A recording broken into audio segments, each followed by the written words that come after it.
ওকে,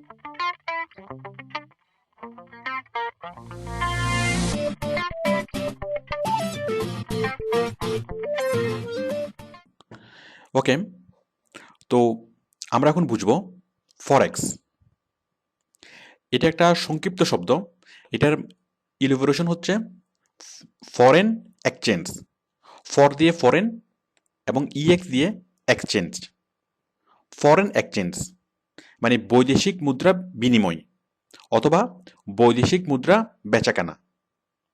তো বৈদেশিক মুদ্রা বেচাকেনা কেন করতে হবে? দেখুন, আমরা মাঝে মধ্যে শুনি যে ডলারের দাম বেড়েছে অথবা ডলারের দাম কমেছে। এভাবে সব ধরনের ফরেন কারেন্সির দাম ফ্লাকচুয়েট করে।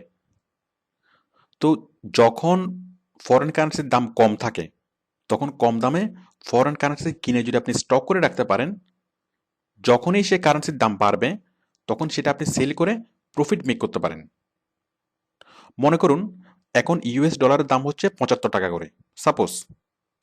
তো আপনি 10 লাখ টাকার ইউএস ডলার কিনলেন 75 টাকা করে। তো এরপরে 1 মাস পরে যদি এটার দাম বেড়ে 80 টাকা করে হয়ে যায়, তাহলে আপনি সেটাকে কত সেল করতে পারবেন? ওই 10 লাখ টাকার ইউএস ডলার যদি আপনি সেল করেন, আপনি হয়তো অনেক বেশি পরিমাণে প্রফিট করতে পারবেন। 75 টাকা করে কিনবেন এবং 80 টাকা করে সেল করবেন, এবং মাঝখানে একটা হচ্ছে আপনার প্রফিট। তো এটাই হচ্ছে ফরেন এক্সচেঞ্জ ট্রেডিং অথবা ফরেক্স ট্রেডিং অথবা ফরেক্স বিজনেস। ফরেক্স আউটসোর্সিং না, it's a business as like our share market. আমাদের শেয়ার মার্কেটে যেরকম ইনভেস্টররা কি করে, শেয়ার কিনে স্টক করে রাখে, এবং যখনই সেই শেয়ারের দাম বাড়ে তখন সেই শেয়ারটা সেল করে প্রফিট গেইন করে। আমাদের সেকেন্ডারি শেয়ার মার্কেট এটা সেরকমই। তাহলে ফরেন এক্সচেঞ্জ হচ্ছে অথবা ফরেক্স হচ্ছে আমাদের শেয়ার মার্কেটের মতোই। জাস্ট আমরা শেয়ার মার্কেটে শেয়ার কিনে বিক্রি করি, আর ফরেক্সে আমরা ডলার অথবা যে কোনো বৈদেশিক মুদ্রা কিনে স্টক করব, এবং যখনই দাম বাড়বে তখনই সেল করব, এবং এভাবেই প্রফিট গেইন করব। এটাই ফরেক্স। তো শেয়ার মার্কেটটা বেসিক্যালি কি? ডলার কেনা বেচা। Not only dollar, but you can buy and sell every foreign currency as like yen, pound, then franc, rouble. যে কোনো ধরনের ফরেন কারেন্সি আপনি কিনে স্টক করে রাখতে পারবেন এবং পরবর্তীতে দাম বাড়লে বিক্রি করতে পারবেন। ওকে, তো আমাদের শেয়ার মার্কেটে যেরকম মাঝখানে একটা মিডিয়া আছে, ব্রোকারেজ হাউস। আপনি যখন কোনো শেয়ার কিনেন সে ব্রোকারেজ হাউস থেকে কিনেন, এবং যখন কোনো শেয়ার সেল করেন সে ব্রোকারেজ হাউসে গিয়েই সেল করেন। It's a media between buyer and seller. ঠিক তেমনি ফরেক্স মার্কেটও ব্রোকারেজ হাউস আছে, সেম। আমি সেরকম একটা ব্রোকারেজ হাউস দেখাচ্ছি। এটা www.instaforex.com। এই যে দেখুন, Insta forex, the best broker in Asia. তো সারা পৃথিবীতে এরকম অনেকগুলো ব্রোকারেজ হাউস আছে, তার মধ্যে এশিয়াতে সবচেয়ে বেশি চলে হচ্ছে এটা, ইনস্টা ফরেক্স। তো ওরা কি করে? ওরা হচ্ছে ওরা হচ্ছে ব্রোকার। আপনি যদি ফরেন কারেন্সি কিনতে চান তাদের কাছ থেকে কিনতে পারবেন, আবার যদি বিক্রি করতে চান তাদের কাছেই বিক্রি করতে পারবেন। It's a media between buyer and seller. দেখুন, এই যে about insta forex, for beginners, for traders, for forex services, এখান থেকে আপনি মোটামুটি সাইটটা দেখলে ফরেক্স সম্পর্কে আরও অনেক কিছু বুঝবেন। এরপর ডান পাশে দেখুন,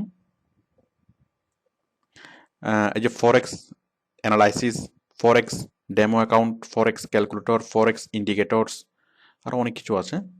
তো দেখুন ফরেক্স ইন্ডিকেটরস, আমি এখানে ক্লিক করছি। এখানে ক্লিক করলে এই পেজটা খুলবে।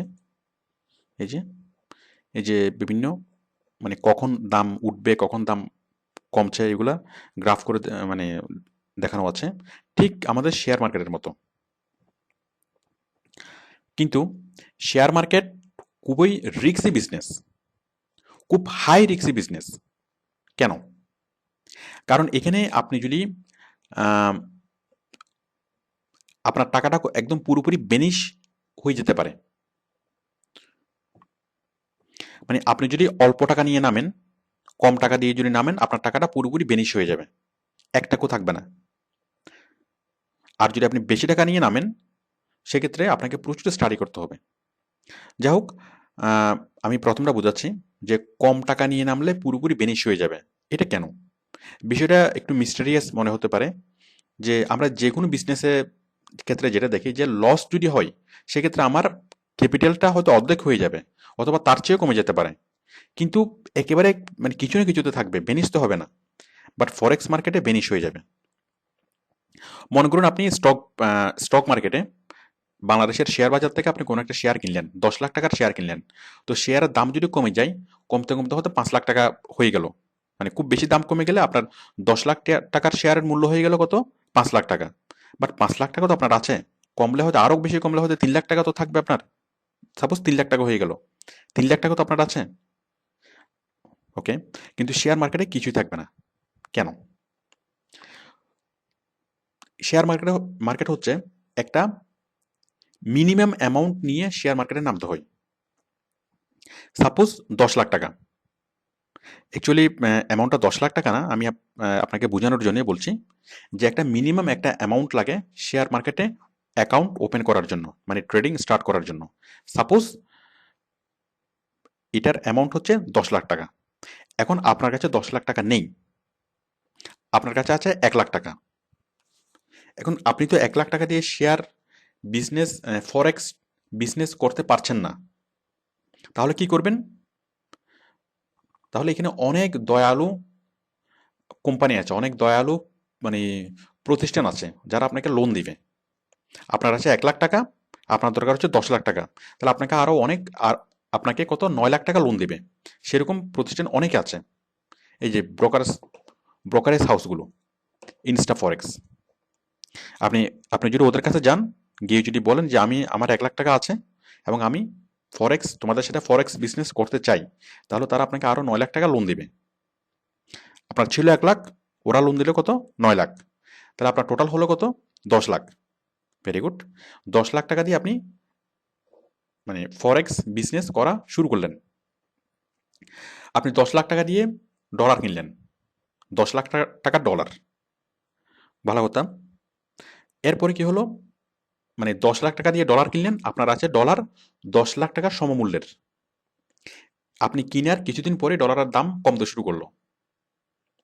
সাপোজ ডলারের দাম হয়ে গেল 9,50,000। মানে আপনার কাছে এখন যে পরিমাণ ডলার আছে, সেই যে আপনি যদি সেটা এই মুহূর্তে সেল করেন, তাহলে আপনি পাবেন 9,50,000 টাকা। তাহলে আপনার আছে কত? আপনার আছে কিন্তু 50,000 টাকা। আপনার ছিল 1 লাখ, এখান থেকে কিন্তু 50,000 কমে গেছে। দেখুন, টোটাল ছিল 10 লাখ। 10 লাখ এর মধ্যে থেকে 9 লাখ হচ্ছে কার? মানে কোম্পানির, ইনস্টা ফরেক্সের, মানে লোন। আর 1 লাখ টাকা হচ্ছে আপনার। তো 10 লাখ টাকার ভ্যালু যখন 9.5 লাখ টাকা হয়ে গেল, তখন এই 9.5 লাখ টাকা কার? এর মধ্যে 9 লাখ টাকা হচ্ছে আপনার ফরেক্স, ওই যে যেটা লোন, আর 50,000 টাকা হচ্ছে আপনার। Very good.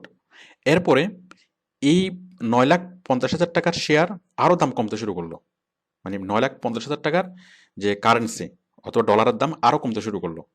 তো কমতে কমতে যখনই 9 লাখ টাকা ক্রস করবে অথবা 9 লাখ টাকা বরাবর হয়ে যাবে, তখনই আপনার অ্যাকাউন্ট স্টপ হয়ে যাবে।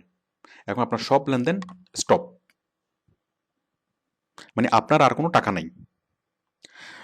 কারণ শেয়ার মার্কেট ব্রোকারেজ হাউসের কাছ থেকে, অর্থাৎ ইনস্টা ফরেক্সের কাছ থেকে আপনি লোন পেয়েছিলেন কত? 9 লাখ টাকা।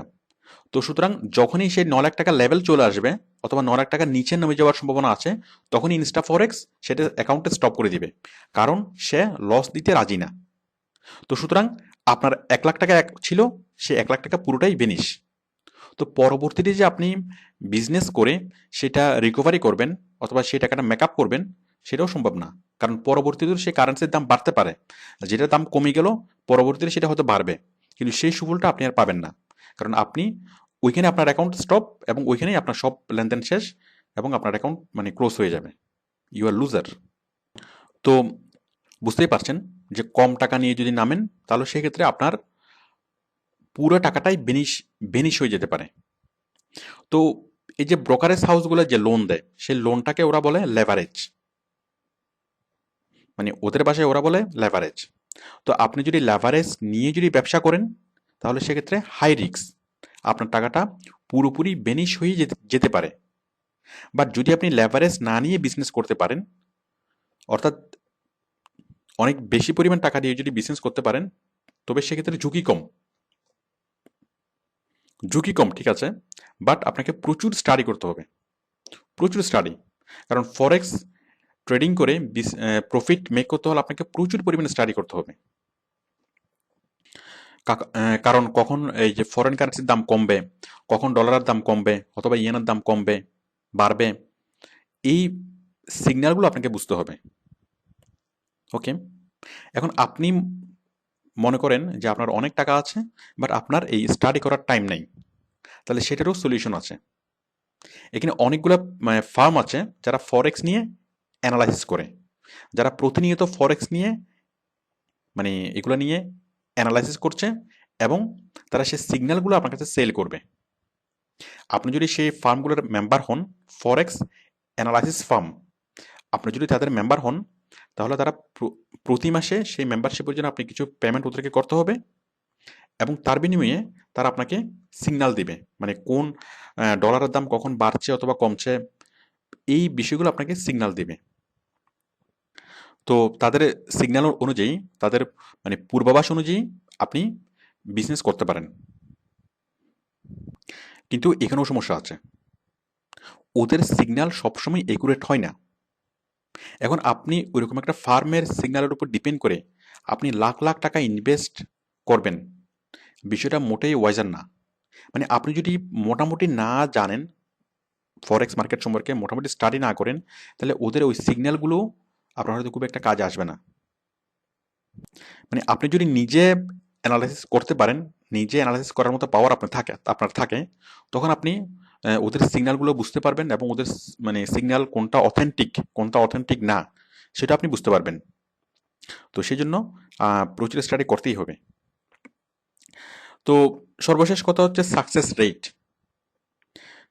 আপনি যদি আপনার আশেপাশে খোঁজ নিয়ে দেখেন যে ফরেক্স ট্রেডিং করে কতজন সফল, অ্যাকচুয়ালি আপনি দেখবেন যে 90%ই লুজার। ফরেক্স ট্রেডিং করে সফল হয়েছে, প্রফিট মেক করেছে সেরকম মানুষ খুবই কম, একদম 90%ই দেখবেন যে লুজার। আমাদের অনেক স্টুডেন্ট এরকম করেছে যে আউটসোর্সিং করে অনেক ভালো আর্নিং করেছে, ওরেক্সে এসইউর কাজ করে অনেক ভালো আর্নিং করেছে, 5 লাখ টাকা আর্নিং করেছে, করার পরে আরও বেশি তাড়াতাড়ি মানে অতি তাড়াতাড়ি বড়লোক হওয়ার আশায় তারা ফরেক্সে ইনভেস্ট করেছে এবং যা হওয়ার তাই হয়েছে, পুরোটাই বেনিশ। তো অ্যাকচুয়ালি ফরেক্স নিয়ে বিজনেস করতে হলে আপনি আর কোনো কিছু চিন্তা করতে পারবেন না। যারা ফরেক্স বিজনেস করে তারা মানে শুধু এটা নিয়ে ভাবে, এটা ছাড়া অন্য কোনো কিছু ভাবতে পারে না। আর এটা ছাড়া অন্য কোনো কিছু যদি ভাবে তাহলে সেক্ষেত্রে নির্ঘাত তারা লস করবে। ওকে, তো আশা করি আপনি ফরেক্স সম্পর্কে বুঝেছেন, ফরেক্স কি, কীভাবে ট্রেডিং করা হয়।